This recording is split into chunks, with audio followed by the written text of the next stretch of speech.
Kalau sekarang krisisnya adalah krisis minyak ya yang terjadi di Timur Tengah, ini sebenarnya bisa dua hal yang dilakukan. Yang pertama, ngobrol sama pemerintah China, perusahaan China untuk percepat investasi transisi energi di Indonesia.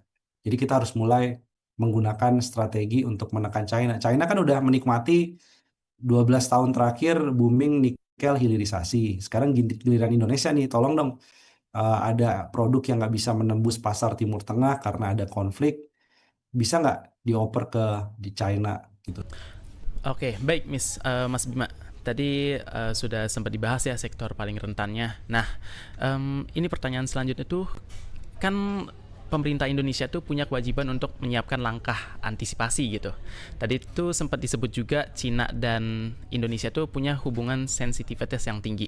Nah, jadi langkah antisipasi apa yang seharusnya disiapkan oleh pemerintah Indonesia apabila diperlukan untuk meredam dampaknya gitu agar tidak semakin besar?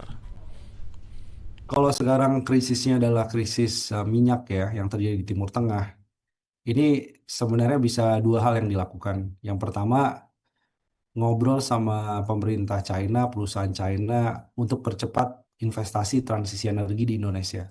Karena selama isunya adalah kita bergantung menjadi importir minyak dan nambah storage nggak secepat itu juga. Karena kalaupun harganya mahal kita bisa biayain itu minyak, tapi pasokan kan sedang ditarik oleh banyak negara, sedang berebut lah pasokan minyak ini.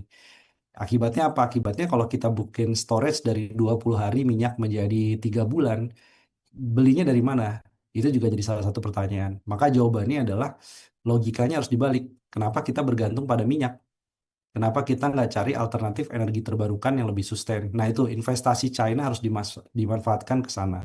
Kemudian yang kedua sebenarnya ya harus membuka channel kepada China dan bilang bahwa ada barang yang nggak bisa masuk ke Eropa, misalnya eh, pakaian jadi, kemudian alas kaki, China siap nggak menampung produk-produk Indonesia itu. Jadi kita harus mulai menggunakan strategi untuk menekan China. China kan udah menikmati 12 tahun terakhir booming nikel hilirisasi. Sekarang giliran Indonesia nih, tolong dong, ada produk yang nggak bisa menembus pasar Timur Tengah karena ada konflik, bisa nggak dioper ke di China gitu, sehingga trade-nya atau perdagangannya lebih balance. Itu saya kira banyak cara ya. Termasuk juga bisa nggak China membukakan pintu untuk melakukan ekspor ke negara-negara lainnya, tapi produknya diambil dari Indonesia. Itu saya kira juga bisa dilakukan.